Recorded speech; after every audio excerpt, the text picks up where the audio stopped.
Hi, welcome to our channel of IGNOU Audiobooks, Indira Gandhi National Open University School of Journalism and New Media Studies, SOJNMS Master of Arts in Journalism and Mass Communication, MAJMC, English MJM22 Writing and Editing for Print Media.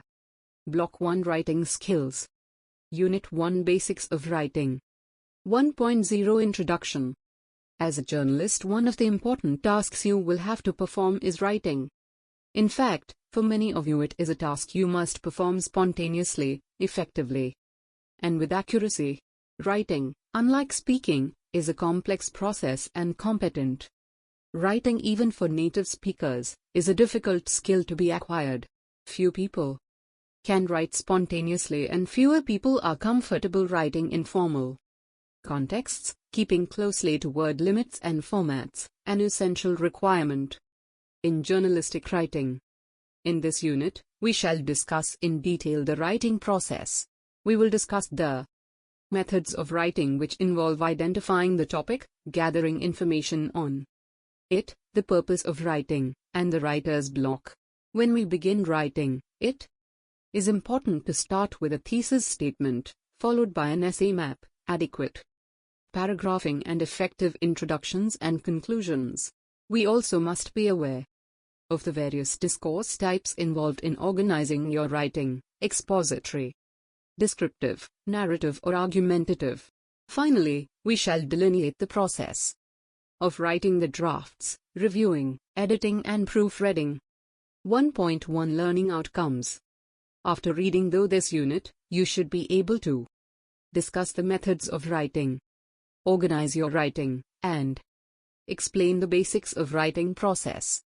1.2 Methods of Writing. You must realize that writing is not a gift but is a skill that anyone can pick up by focusing not only on what you have to say and how to say it, but also by concentrating on those methods that are most likely to help you write successfully. Now let's see what a few experienced writers have to say about what leads to good writing. Experienced writers spend 50 to 80% of their time planning before they attempt the first draft. They spend a considerable amount of their time thinking about their readers. They explore and thoroughly understand their subject. They consider their first draft to be their discovery draft. They thoroughly revise their draft, sometimes completely rethinking and restructuring their first draft. Of course, not all writers follow the same method, and a particular writer may use different methods at different times. But the methods suggested here are generally tried and tested. In short, the steps you can follow are: planning, considering your reader, thoroughly investigating your subject/topic, organizing, writing a full draft, revising and refining it. It is not necessary to go through these stages in the sequence in which they are listed. When you write, many things happen at the same time.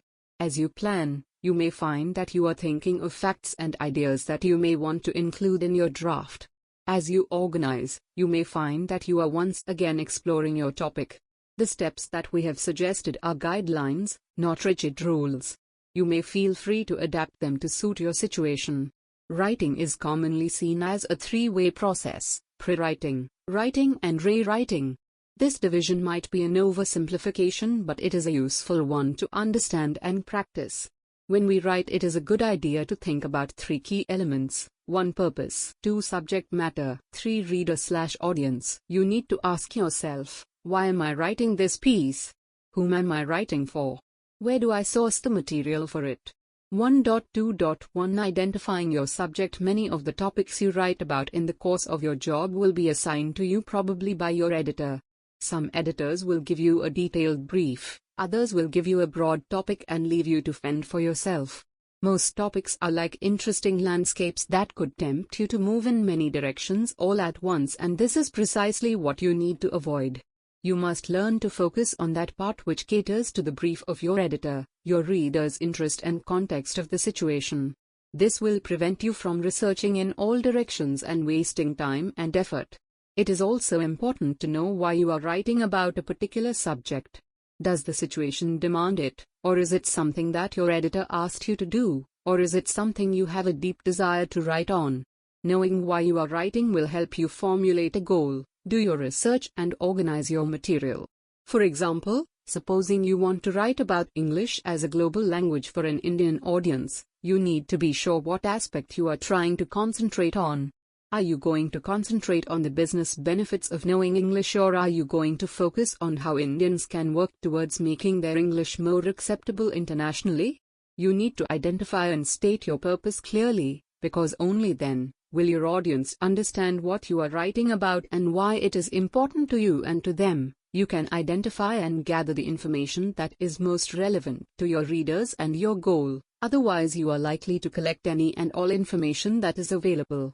For example, when you look at the above topic, if you are looking at the business benefits of knowing English, you are likely to give figures which substantiate the amount of English that is used for trade. You could give the example of China, which is rapidly trying to learn English. On the other hand, if you turn to features that could enable Indian English to be acceptable and intelligible globally, you would dwell on the phonological, morphological and syntactic features which differentiate Indian English from international English, and you could talk about ways of bringing Indian English closer to accepted standards. 1.2.2 Gathering information. You must make sure that before you write, you have all your matter in one place. While researching, read quickly through your material and use highlighters to indicate the material that you think you can use in your writing. You could use one color highlighter for ideas, another for evidence and another for arguments. Hamplions and Heasley, 2006. You could also make notes as you go along. Keeping notes will enable you to be specific and keep track of and manipulate what you have read. It is a good idea to concentrate on purely gathering information. Wait until later to decide whether the information is valuable and important. Brainstorming is also another well-known and productive method of generating ideas, facts and opinions very quickly.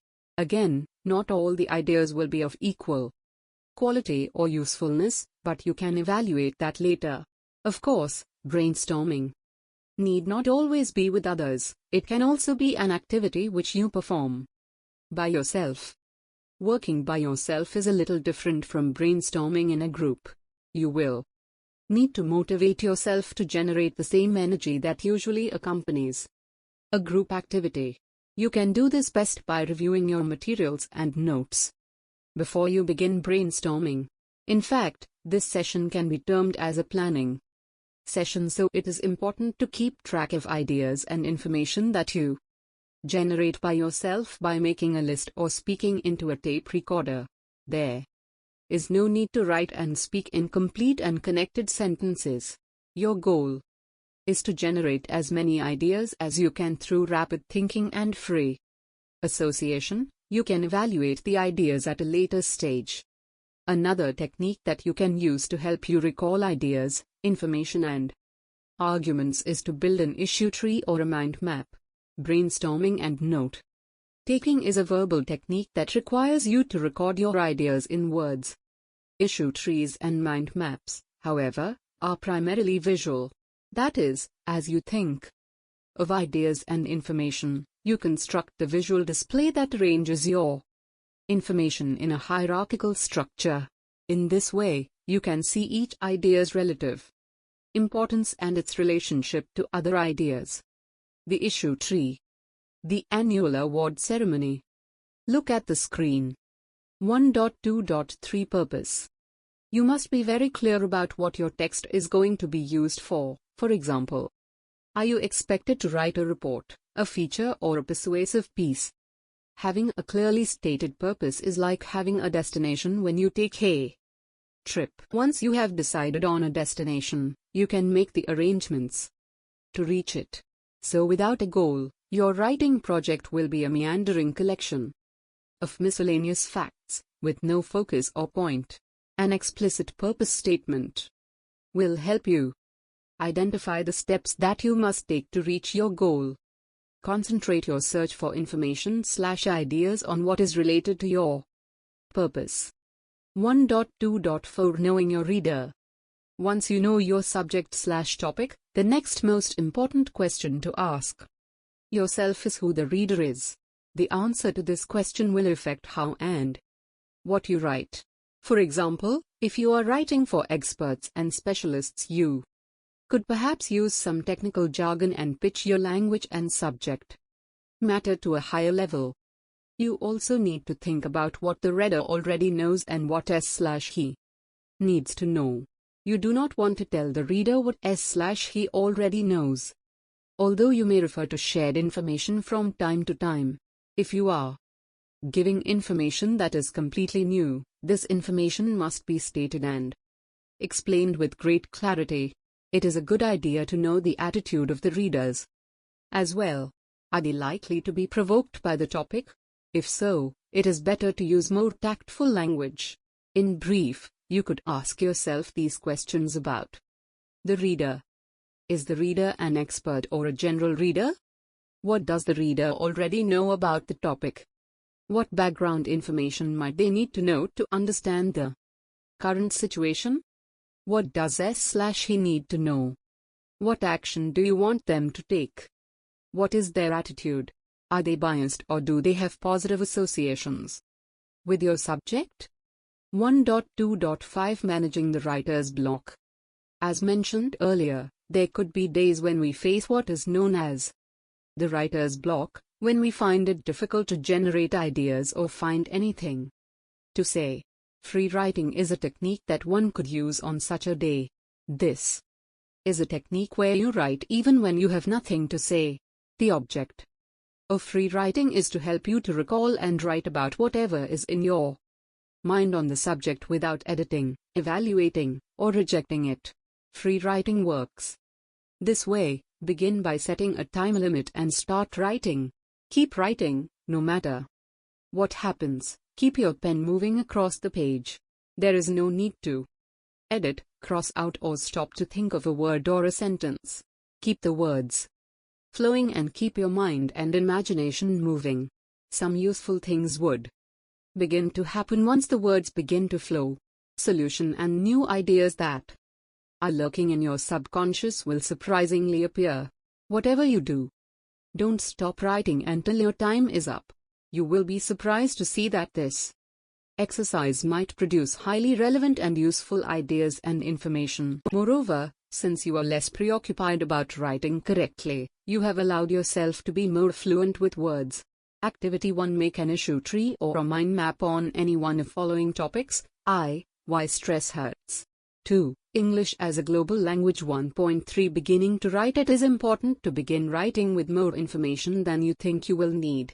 The greater your choice, the more likely it is that you will be able to select the ideas, facts and arguments that will help you accomplish your purpose. If you begin with only 5 or 7 facts or examples to support your main idea, you are likely to use all of them regardless of their quality. But if you gather, say, 10 to 15 facts or examples, you have a choice that will effectively help you accomplish your job. As a result, there will be fewer gaps in your presentation and your reader is less likely to raise questions and objections. However, at the same time, do not invest too much time on your research as you have deadlines to meet. 1.3.1 Writing the thesis statement. Let us assume that at this point you have identified the topic you wish to write about. You may now find it useful to formulate a thesis statement. What is a thesis statement? And how does it help to have a thesis statement? A thesis statement declares the main point or controlling idea of your writing task. It is frequently located at the beginning of your writing. Your thesis statement may begin as a very simple sentence. For example, our university requires an on-campus printing center since the major part of our teaching strategies is through the print material. Such a working thesis states an opinion about the subject, the need for a center, and suggests what the report shall do. Give arguments for building such a center. Allow such a statement to work for you as you move from pre-writing stage through your various drafts and revisions. A working thesis statement can be your most valuable organizational tool. Once you have thought about your main point and purpose, you can begin to draft your article to accomplish your goal. Everything in your writing should support your thesis statement. It is important to know the difference between the working thesis statement that appears in your rough drafts and your final thesis. As you begin drafting, you discover that you really want to write about another aspect. For example, you may think that your university may more urgently require an on-campus recycling center because so much paper is used and you feel it should not be wasted. Changing direction is not uncommon, because remember, writing is an act of discovery. A working thesis statement in your early draft is to help you focus and organize your writing. Don't think that it is carved in stone and cannot be changed. Let us remember some guidelines for writing a good thesis statement. A good thesis statement states the writer's clearly defined opinion on a particular topic. It generally asserts one main idea. It is stated in specific terms. Essay map. Many thesis statements will benefit from the addition of an essay map, which is a brief statement in the introductory paragraph introducing the main points to be discussed in the essay. In addition to suggesting the main points of writing, the essay map provides two other benefits. It will provide a set of guidelines for organizing your writing, and it will help you from wandering off into areas only vaguely related to your thesis statement. In other words, your thesis statement and essay map are a skeleton outline for the sequence of paragraphs in your writing. Note that this essay map is different from the mind map. The crucial difference being that the essay map describes in a more concrete fashion the main point of each paragraph. A mind map, on the other hand, is a jotting down of ideas as they came to your mind. 1.3.2 Writing a paragraph. Mastering the art of writing a paragraph is essential to success in any form of writing, whether it is a letter, a report, or a newspaper article, since our longer pieces contain a series of related paragraphs. In these longer pieces of writing, paragraphs generally introduce new ideas to develop the central theme. What is a paragraph? A paragraph is a piece of writing which is unified by a central, controlling idea or theme. This idea or theme is called the topic of the paragraph. It is sometimes expressed at some place in the paragraph by one sentence, which is usually called the topic sentence. This topic sentence may be a statement, a generalization, or a problem. This sentence is most frequently found at the beginning of the paragraph, but can sometimes come at the end or even in the middle of the paragraph. Very often there may not be a topic sentence at all, but it may be implied within the paragraph. Beginning a paragraph with a topic sentence helps both the writer and the reader. It is a useful device, especially in the early stages of your journalistic career. As a writer, you will have less difficulty in constructing a unified paragraph because you will relate every sentence to the topic sentence and the central idea it expresses. And your reader will know immediately what the paragraph is about, because the opening sentence states the central idea. In order to develop the central theme of a paragraph, you have to expand the idea contained in the topic sentence. This can be done by adding more information, explanation, examples, illustrations, etc. to the idea expressed in the topic sentence. Example: two main circumstances govern the relationship of living things in the sea: the unbelievably lavish fruitfulness of marine life forms, and the utter ruthlessness with which the larger creatures eat the smaller ones. Somebody has calculated, for instance, that if all the eggs laid by codfish were hatched and grew to maturity, the Atlantic would be packed solid with codfish within 6 years. But nature does not let this happen. Only an infinitesimal fraction of all codfish eggs ever become full-sized cod, and wastage among other fish is as great. One sea creature in about 10 million escapes the usual violent death inside another sea creature.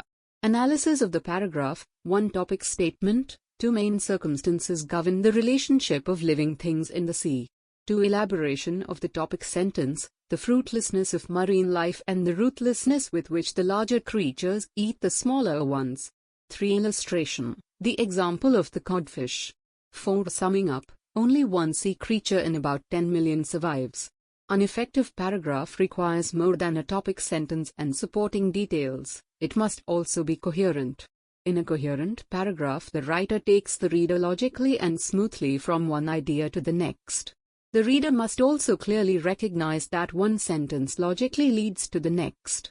Another technique which brings about coherence in a paragraph is the use of transitional devices between sentences. These are words/phrases that help a writer move smoothly from one sentence to the next and show the logical relationship between sentences. Transitional devices are like signposts in a paragraph. They enable us to follow the writer's line of thought by showing us how one sentence relates to another.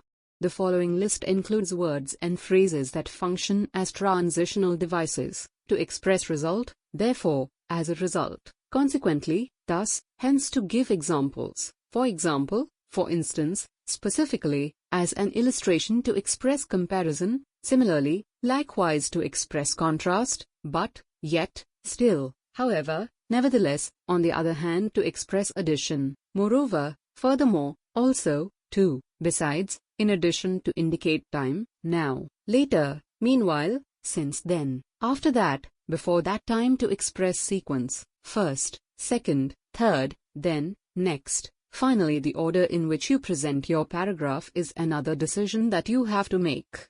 In some pieces of writing, the subject matter itself will decide its own order.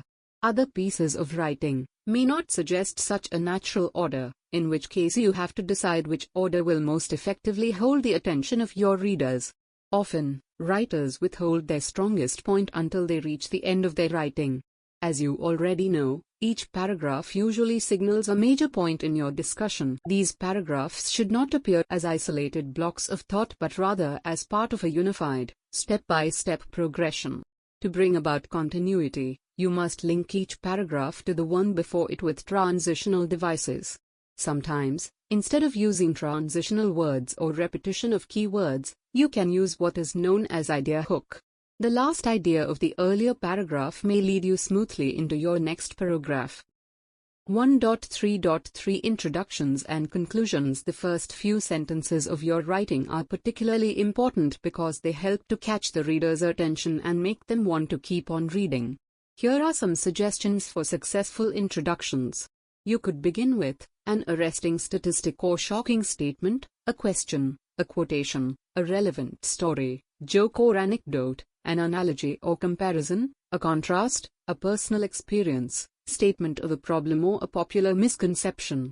A good piece of writing must have a satisfactory conclusion, one that gives a reader a sense of completion on the subject. It is important that the concluding paragraph emphasizes the validity and importance of your thinking.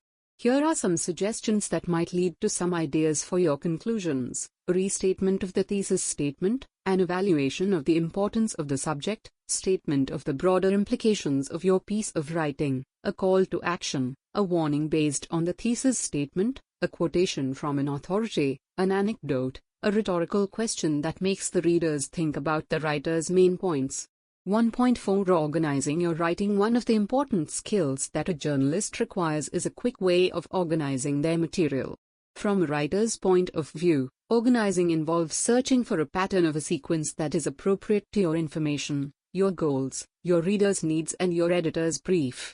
Your readers expect that you will create a pattern that will make what you say easy to read, understand, remember and be useful. Once you have determined the relationship among the concepts and data you have gathered, you still have to decide how you will present these to your readers. There are 4 basic discourse strategies that you could use or adapt to your needs. Remember, while we are discussing them as separate types of discourse, in a single piece of writing you are likely to use more than one type. Forms of discourse. Generally, exposition, narration, description and argumentation are considered to be the basic forms of discourse. When a writer is concerned with setting forth facts, then the form is known as exposition. When he presents them in terms of temporal action, then the form is narration, and in terms of space it is description, and when he intends to resolve conflict of facts, then it is known as argumentation. These forms do not exist as pure forms. They, in fact, are intermixed and one can only talk about a dominant form. Let us look at the dominant forms separately. 1.4.1 Expository discourse. Expository writing is probably the most common form of writing. Expository writing has the overall purpose of explaining. Central to expository writing is grouping, classification and definition. While grouping involves selection, classification involves breaking down of a broad topic into parts. In contrast to these, definition sets limits or boundaries, or points out the characteristics that distinguish the thing under discussion from others. Definitions are one of the purest forms of exposition because their purpose is to explain. They answer the basic question, what is it? Or what does it mean? 1.4.2 Narrative discourse narration depends chiefly on temporal order, i.e., upon actions in a chronological order at the level of time. The chronological order involves a sequencing of events or actions from beginning to end. A skilled narrator is able to arrange the details in such a way so that a reader's interest rises to a climax at some point in the narration. The narration, in turn, can range from storytelling, as in novels and short stories, to anecdotes used for illustration, explanation or support. Sometimes, for special effects, etc., an author may begin his narration from the end and then through a process of flashback may return to the beginning and then give the full events till the end. The author may also begin in the middle of a chronological sequence, narrate events leading up to the point of narration and then proceed to complete the narration of events. The way of beginning in the middle of a sequence of events is called medias res. Both the above kinds of presentation of events can generally be found in novels and films. Where to look for ideas? You can only write about what you have experienced, observed, imagined, and thought about. Although we discuss the experiences and thoughts of others, they do not become our own. Borrowed ideas like borrowed clothes do not fit, and writing is not so much a matter of ideas or phrases as of how we present them. The most interesting story or narration is the one you have experienced and thought about in your own individual fashion. A narrative, in order to be interesting, must be original. The sources for your narratives are your memories. What places or persons do you recall clearly? What days do you remember vividly? What was the happiest day you recall? What was the most painful time you remember? Your friends and favorite places. Who is the most peaceful person you know? Who is the most amusing person you know? Which is the place you would like to go back to? Events and participants. What events in your life did you find most moving? What was the greatest satisfaction or disappointment that you experienced? What people in your life did you consider powerful, good or beautiful? Do you still admire them? What events would you like to wipe out from your memory? What events would you like to remember and relive? Imagination and wishes. If you had your choice, which country would you like to live in? What persons would you like to meet? What country would you choose as your own? You can devise your plan by asking the following 4 basic questions. What is special or typical about my narrative? Why am I telling the story? What kind of readers am I writing for? How will my reader best understand my plan and purpose? You may find you have 3 more questions. How long does my narrative have to be? Do I know enough about what I am writing? Where can I get more information about it? In writing narrations, one of the skills to be cultivated is style. The question that arises is how you can improve your narrative style. You can consider the following stylistic features. A. Simplicity. B. Direct conversational style. C. Individuality. D. Concreteness. 1.4.3 Descriptive discourse.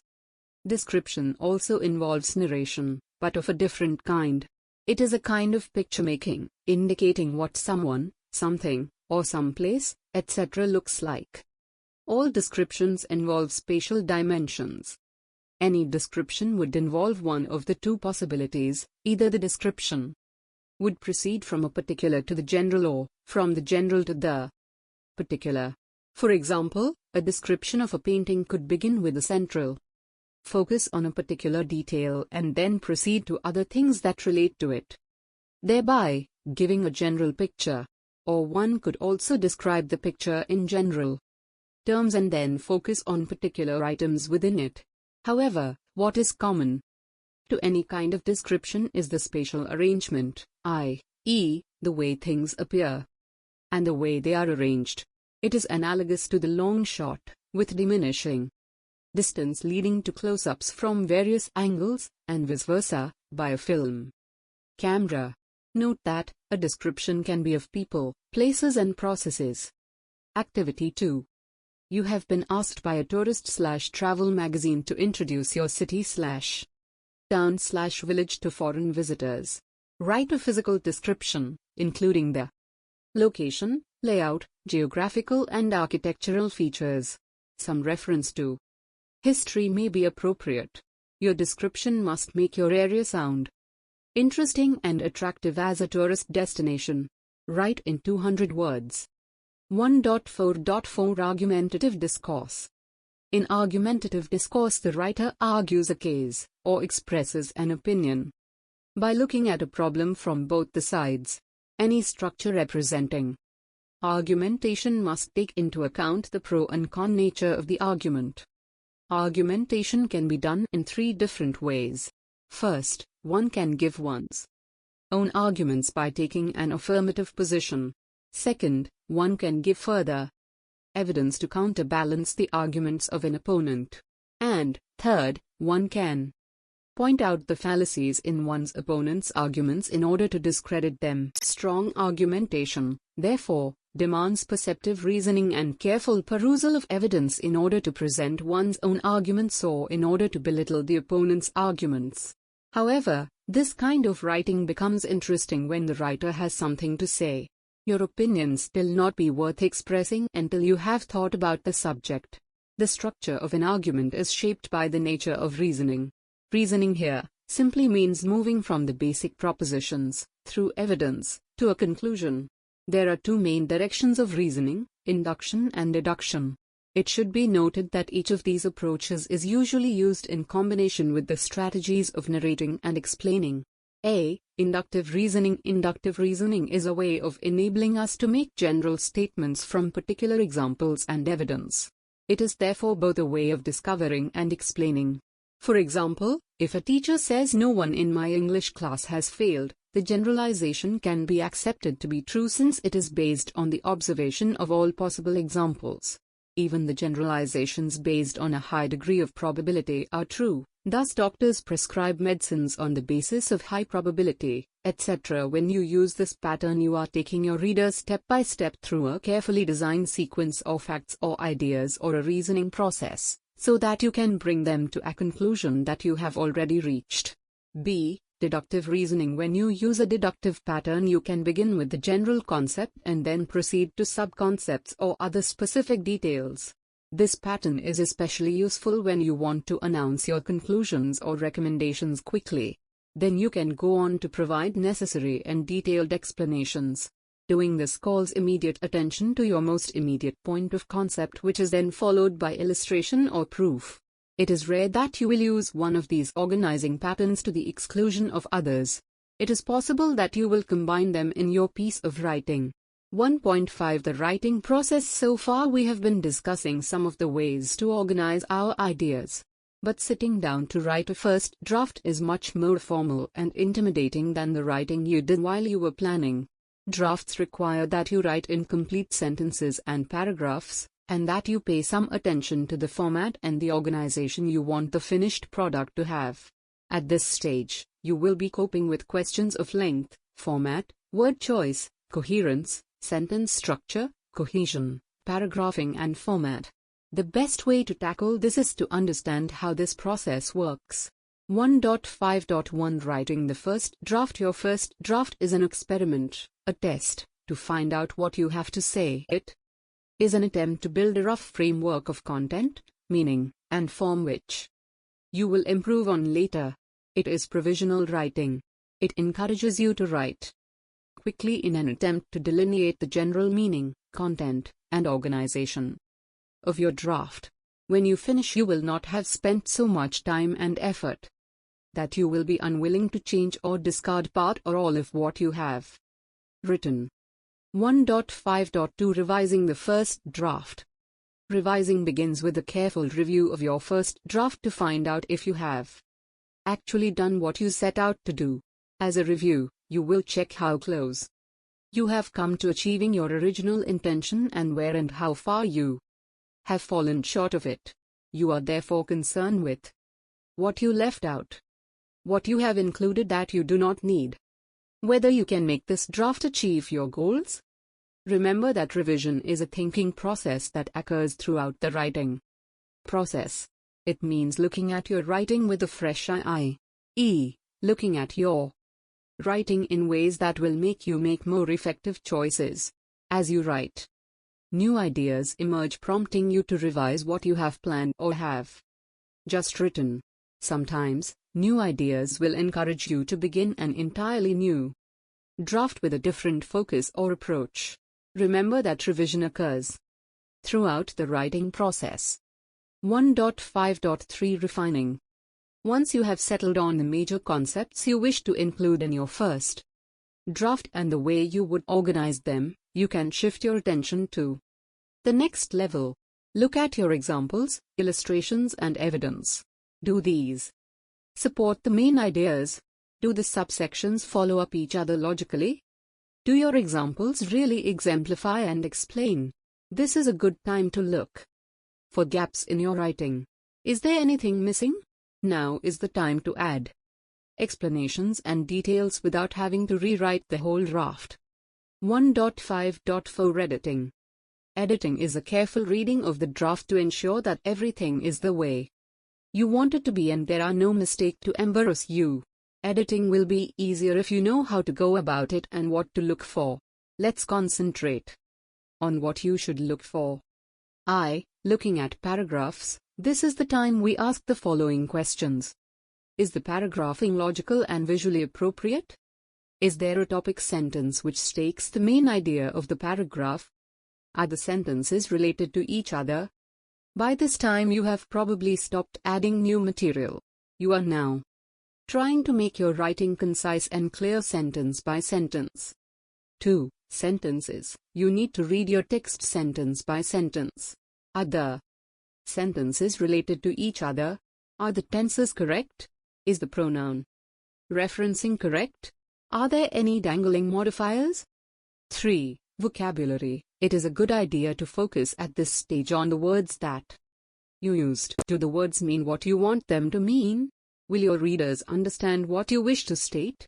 Does your vocabulary have a vast range? For example, do you use words precisely and is there variation in your word choice? Example, precise words, gaze, glance, stare, glare, and peep. Variation, car, Maruti Zen, vehicle, as well as, also. What is more? 4. Format. The headings should be consistent throughout the draft.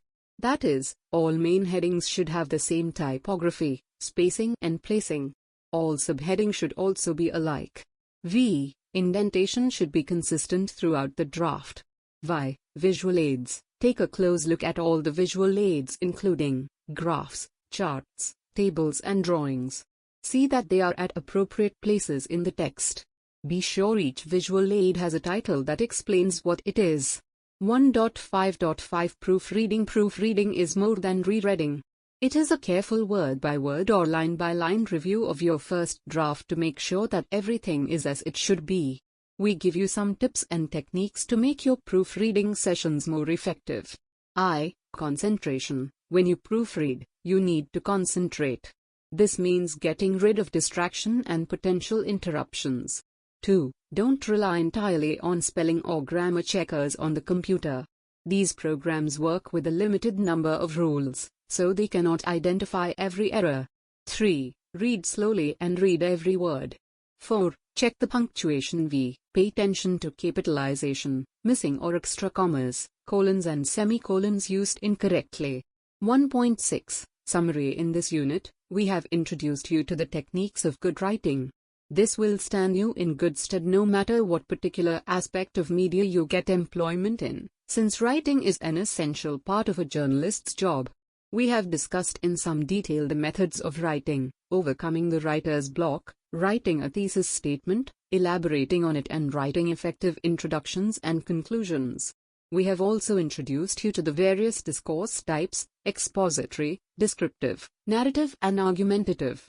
Finally, we have taken you through the process of writing drafts, refining them, editing and proofreading them.